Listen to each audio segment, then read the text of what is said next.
Yesterday, we talked about the matchup between the Colts offense and the Jaguars defense. Today, we're going to do the opposite. It's time to talk about the Colts defense and the Jaguars offense and how that matchup looks coming into this game. And because this is week one, we're going to take a look back at what happened last year in these matchups to kind of get an idea of what we might see coming into this game. Now, the easy thing about this is that the Colts defense has the same staff and a lot of the same personnel. The Jaguars offense has the same staff and a lot of the same personnel. There are obviously a couple changes. Things change every year in the NFL, and that's what's going to change things in this matchup. Okay, but there's enough familiarity in this, and division games are usually close. So I expect this game at the end of the day to be close, however it goes. But as we look back to last year, in the first game, the Jaguars ended up with 331 yards of total offense. But then in the second game, they ended up with 379 yards of total offense. 243 of that was on the ground.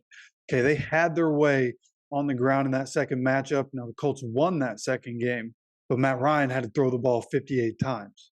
So both of these games are kind of indicative of how the Colts season was, very up and down, and it's hard to put too much weight on just the numbers for the Colts defense last year because they were put in such bad situations because of the offense. And they were on the field so much that, especially as the year went on, the defense, you could see they were just started to slip on the stuff that they weren't slipping on before. Right. When you look at the Gus Bradley defense and you start looking at the upcoming season for the Colts and you look at what does Gus Bradley's scheme generally do? Okay, a lot of people hear about how he runs cover three. That was a popular thing when he was with Seattle, and that he still runs a lot of cover three. But the go-to coverage for Gus Bradley, especially a lot last year with the guys that were on the team, was a lot of single high coverage, a lot of cover one coverage. And because we had guys like Stephon Gilmore and Kenny Moore, they were running a lot of cover one man coverage. Coming into this year with the guys that are on the team, it's probably going to be more of a match coverage sort of thing. And the best way to think about match coverage, if you're not exactly sure what that is it's kind of like an option play for the defense, right? You think about how offenses and how receivers, they have option routes, especially running backs, but elite receivers you'll know have option routes where they could either be running a go route or they could pick to go up and run the post route, or they could have an in route, like a number of things. It's the same thing in match coverage for defense, depending on what the receiver is doing and what route the receiver is running. The corner is going to stay in man coverage while the receiver is in his zone, but depending on the route that he runs, he can break off and go get a different guy, or he's going to stay and follow in man coverage. Okay, that's what I expect the Colts to do more of this year to put their guys in a better position to succeed. Is you'll probably see the outside guys, Dallas Flowers, DJ Baker, they'll be in a lot of match coverage, so they'll stay in zone unless a receiver is running a certain route, and then they'll stick to him in man coverage. Whereas Kenny Moore, as you saw in the Eberflus concepts, Kenny Moore in a lot of those match concepts in that cover two defense would play a lot of man. And I expect because of how good he is, we're going to see Kenny Moore matching up and playing a lot of man this year in the coverages that the Colts are playing, especially if they're going to run single high. If you're running single high, that means Julian Blackmon's probably going to be the guy that's coming down to try to confuse the defense, and he'll hop into a zone where Kenny Moore wouldn't be because he's playing that man coverage in those level concepts, right? You hear level concepts in offense. When you're talking about defenses and you're talking about trying to confuse an offense, you can use your own level concepts and take guys up and then bring other guys down into a zone and try to confuse a quarterback in that way. So that's, I think, what we're going to see a lot of this season with the personnel that are on the Colts defense. Right. But I also think we're going to see more of the cover three that we're used to seeing in the Gus Bradley offense. Right. You think about the Legion of Boom. I think we're going to see a lot of those coverages come into this version of the Colts because we don't have a Stephon Gilmore. Right. You want these guys to be more in coverage. You want these guys to not be in positions where guys like Calvin Ridley and Christian Kirk are just running behind them for touchdowns.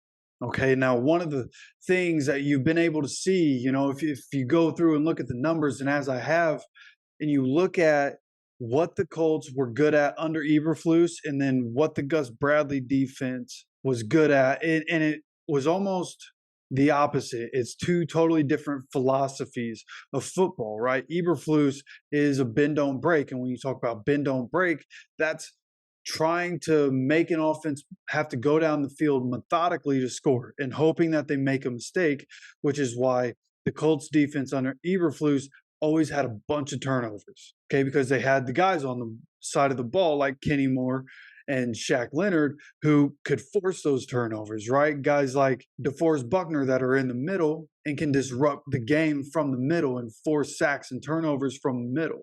But if you look at Gus Bradley and what his defense did in the first year with the Colts, it's more indicative of what he's trying to do and how they try to get people off the field early, which I think we saw a lot of. Like, especially you think about that Vikings game, the Colts were able to get to a 33-0 lead in that Vikings game because there were so many 3-and-outs.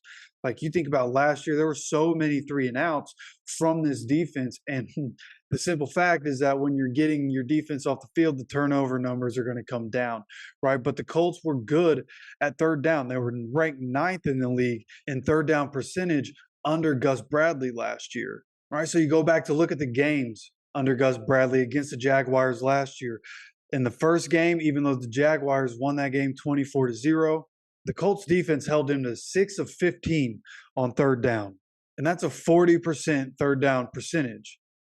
Okay, and then in the second game, the Colts won that game, and the Jaguars were 5 for 10 on third down, right? And those numbers are something that I think could be talked about because in the first game, the Colts get blown out, but you see the Jaguars have more third downs.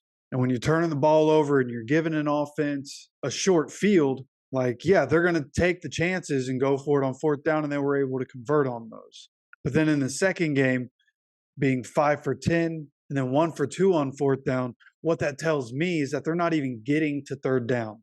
So the Jaguars were getting more big plays, and that's something that the Gus Bradley defense had a lot of last year, especially, again, as the year went on, saw a lot of big plays. And that's something that this Jaguars offense is going to be able to do all year long with the guys that they have on offense and with the way the offense is set up for the Jaguars.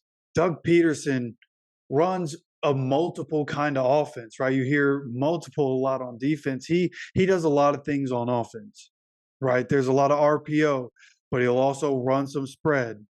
He'll get under center and run a lot of plays from there. You know, does a good job of mixing up shotgun and under center. So he does a good job of keeping the defense guessing from the offensive side. And with all the playmakers that they have, it's going to be difficult to stop.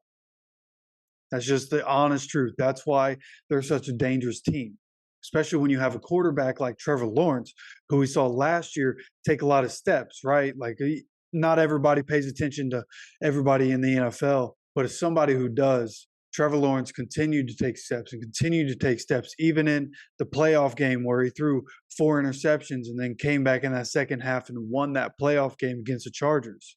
You know, we can sit here and talk trash and have fun talking trash about the different teams in the division all we want, but the fact of the matter is that Trevor Lawrence is that dude, right? Came into the league as that guy, didn't have good coaching, but now he does. And it started to show as the year went on last year. So this is going to be a difficult game for the Colts defense, but I think the key in this game is going to be the Colts pass rush, because something else that we didn't really give a lot of credit to, and that I wasn't giving a lot of credit to, is the Colts pass rush last year, which actually got better under Gus Bradley compared to the Eberflus defense. Because when you look at it, under Matt Eberflus, the Colts averaged 38 sacks a year. And in the first year under Gus Bradley, the Colts got 44 sacks. Okay, and they were able to do that with Kwity Paye in and out of the lineup, right? Unique Ngakoue was here, but now we have Samson Ebukam. Dio is expected to take a step forward, right? And if you look at the pressure rate, under Eberflus, it was 18.1. Last year was 22%, which was 15th best in the NFL. So it's improving, right? But this is going to be a year where we need to see some of these guys take that next step. And I think that they'll be able to in this game. The Jaguars' offensive line isn't as strong coming into this year as it was last year. Jaguars had a very low sack percentage last year in a very pass-oriented offense. I believe they were top 5 in passing the ball last year. So there are going to be opportunities to be able to get after Trevor Lawrence in this game. So if the Colts can come away with 4 or 5 sacks in this game, I think that can change the game, right? That's putting the Jaguars offense in a bad position and maybe forcing turnovers or, forcing, 3rd and longs and getting the defense off the field so that you can get the ball back in the offense's hands. Because what we don't need is for offenses to continue to get to the red zone. Last year, the Colts were one of the worst teams in the league in stopping teams when they got to the red zone. And actually, as a matter of fact, as I click over to what I needed to see here, they were the worst team in the NFL in opponent red zone scoring percentage at 67.92, whereas the Jaguars offense had a red zone scoring percentage for touchdowns of 57.38. Okay, so at the end of the day, this defense, this Gus Bradley defense, is one that needs to get teams off the field early. And what I'm hoping for is that with Shaq Leonard back in the lineup and with Kenny Moore showing signs of being back to being who Kenny Moore is, I'm hoping that the turnovers can be something that comes back to this defense if they're not able to get off the field early. And that there is going to be a deciding factor of how this Colts defense as the year goes on is going to perform and how this team is going to be able to do. Because while the offense puts up points and wins the games, they're not doing it alone. And if the Colts are going to win games, the defense has to do their part. And that not only includes getting off the field on 3rd down, but turnovers, which, as we always say, decide football games. Okay, so with that said, make sure you're subscribed with notifications on. I'm going to have a full game preview tomorrow with odds and different bets and a look into the keys of the game and things like that. And of course, my prediction for who's going to win this game. So I love it if you come back to hang out with me. And until then, as always, take care of yourself, take care of each other, and go Colts.